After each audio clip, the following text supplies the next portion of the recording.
Hi everyone and welcome to my channel. Today I'm going to show you 10 different activities that you can use at home with your kids to help teach them early reading skills. I've tried tons of activities with my kids and these ones are the sure winners. If you're new to my channel, I show you different play-based Montessori inspired activities that you can use at home with your kids to help make learning more fun. Let's get into it.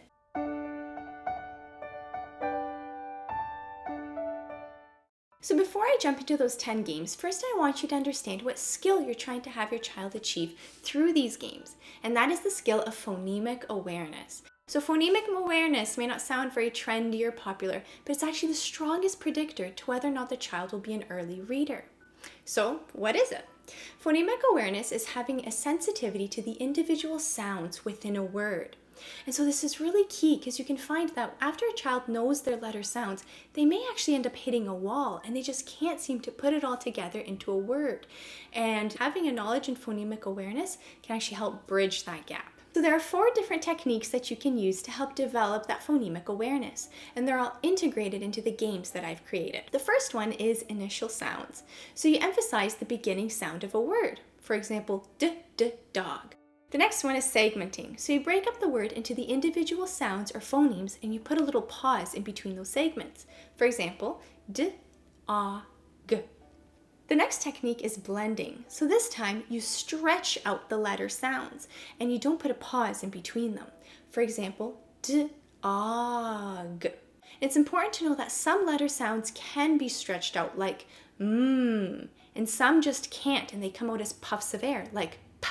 So you don't want to distort the letter sound by forcing a stretch when there isn't one there. The 4th technique is rhyming, and this is pretty simple. You just introduce the child to rhyming words. So let's jump into those games and I'll explain how these techniques are incorporated into them.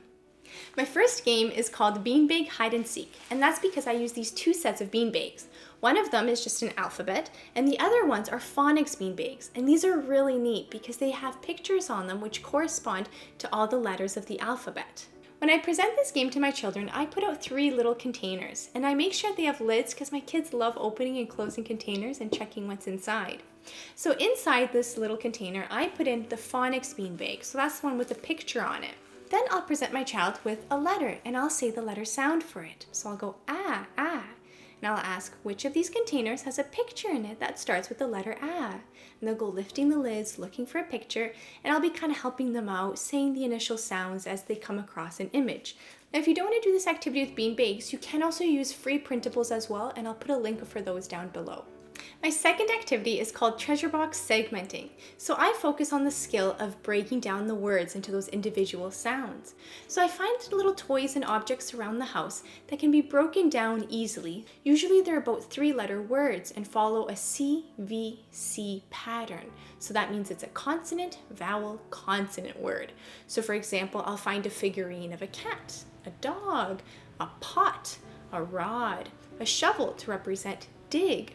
Then I'll take a few of those little toys and I'll put it in this box, and we call it a treasure box. And then I'll segment a word for my child. So I'll say dog. Can you find that inside the box? And they're very curious. They want to see what I've hidden inside, and they'll go looking around the objects. So this activity keeps the child engaged because it keeps them curious and intrigued by what can be inside the box, and it just gives a little bit more of a hands-on feel to the concept of segmenting words. The 3rd game is called Rime Dice, and so I'm going to show you 2 different versions of the activity, and you can choose it based on whichever dice you prefer. First, I print off a free printable where there's 2 different sets of rhyming words, and I tape them onto 2 different dice. Then I have my child roll 1 dice, and we say what the word is together. We put that to the side, and then they roll the next dice. And they keep rolling until they can find the word that rhymes. And I'm kind of teaching them along the way what rhymes and what doesn't, and I'll emphasize that the end sound is the same of words that rhyme. So you can either use these little Dollar Tree dice that I taped pictures onto, or you can use these dice which have pockets in them that you just slip the paper right into. So this concept can be a little tricky for a little one, so you don't want to do it for too long, but I find that the movement of throwing the dice and rolling it keeps the toddler engaged for just a little bit longer. The 4th activity is called Acorn Match, and this is great for practicing initial sounds.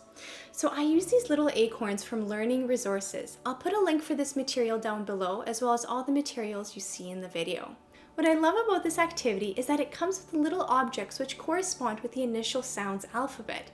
And this is a concept that I've been trying to mimic for years now. I've always had this dream of creating a Montessori alphabet box where I have little objects corresponding to each letter of the alphabet. And I just had to give up on this project because it was too hard to find all the different letters. So this activity puts it all together for you already. When I present this to my child, I'll put a few acorns in a bowl. Usually they're the initial sounds that we're working on, and in another bowl, I'll put some of the objects which correspond to the acorns.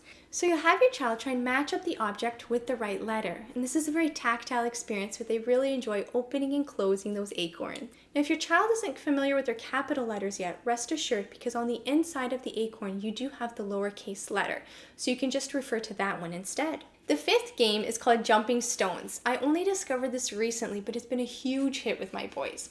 So I bought these foam letters, they're shaped like stones, and I laid them out on the floor. Then I say a sound, either in a blended or a segmented way, and I have my child jump from letter to letter, piecing together that word based on the letter sounds that they hear. Now you'll notice that they only make these in uppercase letters. If your child is only familiar with lowercase, I'll put a link down below of a foam pad that you can also get with lowercase letters on it. This game is great because it really helps the child get all their energy out of them, but then they're also learning at the same time. The sixth game is a rhyming board game. So I've printed this out online, and the rules are quite simple that you can even play with a 2-year-old. So you draw a card with either 1 or 2 dots on it, and after you move to your spot, all you simply do is say what's on the picture, and you say that it rhymes. For example, jar and star. And this is great practice for rhyming. The seventh game is called Alphabet Rocks. And for this game, you'll need some rocks that have the letters of the alphabet on them. I chose a bit more of a DIY route where I painted a Dollar Tree rock and then I covered it with a gloss finish, but you can also purchase similar rocks online on Amazon. And then to go along with these rocks, I have this free printable. To make this game a little extra engaging, I put some Velcro on the pictures and also on the rocks so that the rocks will stick, but that's not a necessary step. So I pick a few images and I ask my child what the initial sound is, and then they'll pick up the rock and put it onto the image. I try not to do all the pictures at once so as not to overwhelm them. As we're starting off, I'll help kind of prompt them along a little bit more. And I'll go, apple. Can you find the in the bowl? And they'll take the stone and attach it. And they really enjoy the fact that it sticks on. And the fact that they're holding on to rocks and they're smooth and cool always gives it a little bit more of a sensory experience just to kind of keep them a little bit more interested in what they're doing. The eighth game is called Push Lights, and that's because we use these push lights to go along with the activity.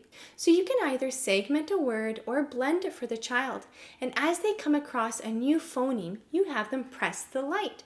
So for example, I'll say dig, d, I, g. The ninth game is called Nursery Rhyme Fill-In. So the concept is that you sing a song like you usually do, and a song that your child is well familiar with. But this time you omit the second rhyming word of the song. So I'll give you an example. So you'll sing, Humpty Dumpty sat on a wall, Humpty Dumpty had a great... And then I pause. And I find I was always surprised when my 2-year-old, who never actually could sing the whole song themselves, could always fill in that missing word. Now, if you want to see more about the types of materials that I use when I sing nursery rhymes to my children, you can check out a previous video that I've made where I show more interactive and fun ways that I sing nursery rhymes to my kids. For the 10th and final activity, I use a Melissa and Doug spelling activity. When I present this to my boys, I take a few of the letters in a bowl and only a few of these little boards so as not to overwhelm them. And I have them put together the letters just like a puzzle. And as they're building the word, I'll put emphasis on the letter sounds, on the blending and the segmenting of the letters, and then emphasize the picture of, oh look, all these letter sounds come together to make that word. And I usually pick the boards that follow that CVC pattern so they can be phonetically broken down more easily. One thing I really want to emphasize is that the bread and butter of learning phonemic awareness is casual, everyday exposure to those 4 techniques that I mentioned.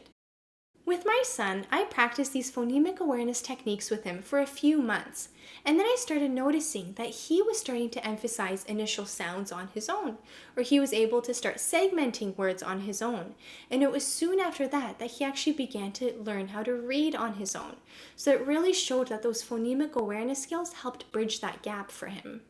I hope you enjoy this video and subscribe if you want to see my next one, which will be the third part of this 3-part series where I show you how to bring all of these skills together in teaching a child to read on their own. I'll see you in the next one. Bye!